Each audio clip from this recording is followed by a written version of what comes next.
గర్భిణీ స్త్రీలు ప్రతిరోజు కంటిన్యూగా మిల్క్ తాగుతూ ఉంటారు.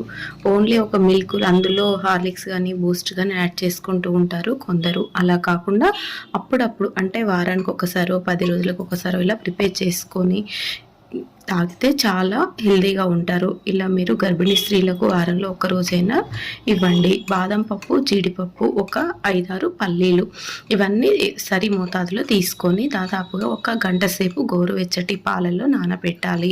వీటిని తర్వాత పేస్ట్గా ప్రిపేర్ చేసుకోవాలి. ఇలా వారంలో ఒక్కసారైనా సరే మీ వీలును బట్టి 10 రోజులకు ఒకసారైనా ఇలా ప్రిపేర్ చేసి గర్భిణీ స్త్రీలకు ఇచ్చినట్లయితే వాళ్ళు చాలా హెల్తీగా ఉంటారు. సో ఇలా ప్రిపేర్ చేయండి. మిల్క్ సరిపడా తీసుకొని దానిలో మనం పేస్ట్ చేసినటువంటి క్యాష్యూ నట్స్, బాదము, పల్లీల పేస్ట్ యాడ్ చేయాలి.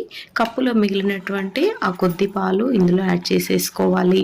ఇప్పుడు టేస్ట్ని బట్టి షుగర్ యాడ్ చేసుకోండి, అది మీ ఇష్టము మాత్రమే. సో వీటిని కొద్దిసేపు మరగనివ్వాలి. అప్పుడు ఈ అంత పేస్ట్ పట్టేసి బాగా మరిగిపోయి మంచి ఫ్లేవర్ అనేది వచ్చేస్తుంది. రెగ్యులర్గా మనం ఎలాగో కుంకుమ పువ్వు యాడ్ చేస్తాం కాబట్టి గర్భిణీ స్త్రీలకు ఇలా కుంకుమ పువ్వు యాడ్ చేయండి. ఒకవేళ చిన్న పిల్లలకు పట్టించినట్లయితే కుంకుమ పువ్వు యాడ్ చేయవలసిన అవసరం లేదు, చేసినా పర్వాలేదు, అది మీ ఇష్టము.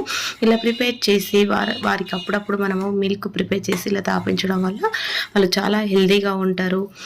ఇలా ట్రై చేయండి. నార్మల్ మిల్క్ కాకుండా ఇలా ప్రిపేర్ చేసి ఇస్తే వాళ్ళు చాలా ఇష్టంగా తాగడమే కాకుండా హెల్తీగా ఉంటారు. మంచి నిద్ర కూడా వచ్చేస్తుంది వారికి. ఇలా ట్రై చేయండి ఫ్రెండ్స్. మీకు ఈ వీడియో నచ్చింది అనుకుంటున్నాను. వీడియో నచ్చితే దయచేసి లైక్ చేసి షేర్ చేయగలరు, సబ్స్క్రైబ్ చేసుకోగలరు. మరొక రెసిపీతో నెక్స్ట్ వీడియోలో కలుద్దాము. Thank you friends.